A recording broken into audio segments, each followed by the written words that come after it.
मुझे पता चला है कि माननीय प्रधानमंत्री जी ने मेरे ऊपर जिम्मेदारी मुझे जिम्मेदारी दिया है और इस जिम्मेदारी को माननीय प्रधानमंत्री जी के अपेक्षा अनुसार। नमस्कार, मैं हूं दिया और आप देख रहे हैं रिपोर्ट विद दिया। देश की शिक्षा व्यवस्था से जुड़ी इस वक्त की सबसे बड़ी खबर। 25 जुलाई को पूर्व शिक्षा मंत्री धर्मेंद्र प्रधान के इस्तीफे के बाद अब केंद्र सरकार ने एक शिक्षा मंत्रालय की कमान वरिष्ठ केंद्रीय मंत्री प्रहलाद जोशी को सौंप दी है। नई जिम्मेदारी संभालते ही मंत्रालय में लगातार हाई लेवल बैठकों का दौर शुरू हो गया। अधिकारियों को निर्देश दिए जा रहे हैं कि लंबित फाइलों की समीक्षा हो रही है और देश के करोड़ों छात्रों से जुड़े बड़े फैसलों पर तेजी से काम शुरू कर दिए गए। लेकिन आखिर कौन है प्रहलाद जोशी? प्रधानमंत्री ने इस समय उन पर भरोसा क्यों जताया? क्या वे देश के परीक्षा सिस्टम में लोगों का भरोसा वापस ला पाएंगे और क्या वे एनटीए में बड़े बदलाव देखने को मिलेंगे? इन सभी सवालों के जवाब के लिए आपको इस रिपोर्ट से मिलने वाली है। सबसे पहले जानते हैं कि देश के नए शिक्षा मंत्री प्रहलाद जोशी के बारे में। प्रहलाद जोशी कर्नाटक के धारवाड़ लोकसभा क्षेत्र में लगातार 5 बार सांसद बन चुके हैं। भारतीय जनता पार्टी के सबसे अनुभवी और भरोसेमंद नेताओं में उनका नाम लिया जाता है। वे संगठक और प्रशासन दोनों में लंबे अनुभव वाले माने जाते हैं। अपने राजनीतिक जीवन में उन्होंने कई महत्वपूर्ण मंत्रालय की जिम्मेदारी निभाई है। इनमें संसदीय कार्य मंत्रालय, कोयला मंत्रालय, खान मंत्रालय और उपभोक्ता मामले, खाद्य एवं सार्वजनिक वितरण मंत्रालय शामिल है। सरकार के भीतर उन्हें ऐसे मंत्री के रूप में देखा जाता है जो कठिन परिस्थिति में भी प्रशासनिक फैसले तेजी से लेने की क्षमता रखते हैं। यही कारण है कि शिक्षा मंत्रालय जैसी चुनौतीपूर्ण जिम्मेदारी भी फिलहाल उन्हें अतिरिक्त प्रभार के रूप में सौंपी गई है। विशेषज्ञों का मानना है कि सरकार फिलहाल शिक्षा व्यवस्था में स्थिरता, पारदर्शिता और छात्रों का भरोसा दोबारा स्थापित करना चाहती है। शिक्षा मंत्रालय का कार्यभार संभालने के बाद प्रहलाद जोशी ने कहा कि यह मेरे लिए नया विषय जरूर है, लेकिन मैं पूरी ईमानदारी और पूरी प्रतिस्पर्धा से काम करूंगा। उन्होंने यह भी स्पष्ट किया कि छात्रों का भविष्य सरकार की सर्वोच्च प्राथमिकता है।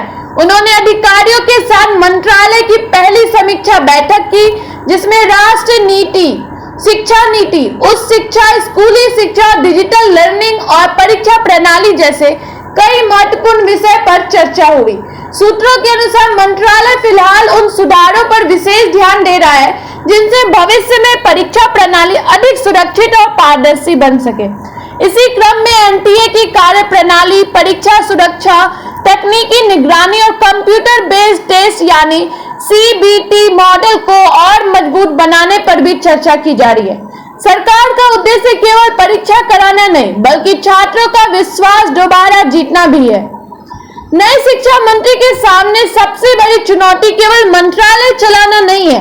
असल चुनौती है देश के करोड़ों छात्रों का भरोसा दोबारा जीतना। पिछले कुछ समय में परीक्षा प्रणाली को लेकर कई सवाल उठे।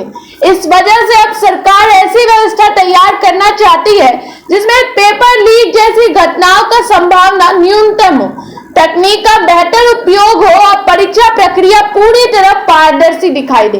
विशेषज्ञ मानते हैं कि यदि इन सुधारों पर प्रभावी तरीके से लागू किया जाए तो आने वाले वर्षों में देश की परीक्षा प्रणाली पहले से कई ज्यादा अधिक मजबूत होगी। हालांकि अंतिम सफलता इस बात पर निर्भर करती है कि घोषित सुधार जमीन पर कितनी तेजी और प्रभावी ढंग से लागू किया जाएगा। धर्मेंद्र प्रधान के इस्तीफे के बाद अब पूरे देश की नजरें नए शिक्षा मंत्री प्रहलाद जोशी पर टिकी हुई है। क्या वे शिक्षा व्यवस्था में भरोसा वापस ला पाएंगे? क्या एनटीए में होने वाले सुधार भविष्य की परीक्षाओं को पूरी तरह सुरक्षित बना पाएंगे? क्या देश के करोड़ों छात्रों को एक पारदर्शी और निष्पक्ष परीक्षा प्रणाली मिल पाएगी? इन सभी सवालों के जवाब आने वाले महीनों में सामने आएंगे। फिलहाल शिक्षा मंत्रालय में बदलाव के साथ एक नए दौर की शुरुआत जरूर हो चुकी है। आपकी क्या राय है? क्या नए शिक्षा मंत्री के आने से भारत की परीक्षा व्यवस्था में वास्तविक बदलाव आएगा? क्या सच में शिक्षा मंत्री भारत के लिए नई परीक्षा व्यवस्था लेकर आएंगे? अपनी राय में कमेंट में जरूर बताएं।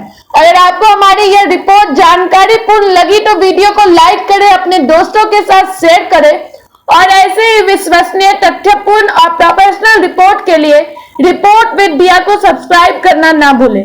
मैं हूं दिया और मिलते हैं अगली रिपोर्ट में। धन्यवाद। जय हिंद।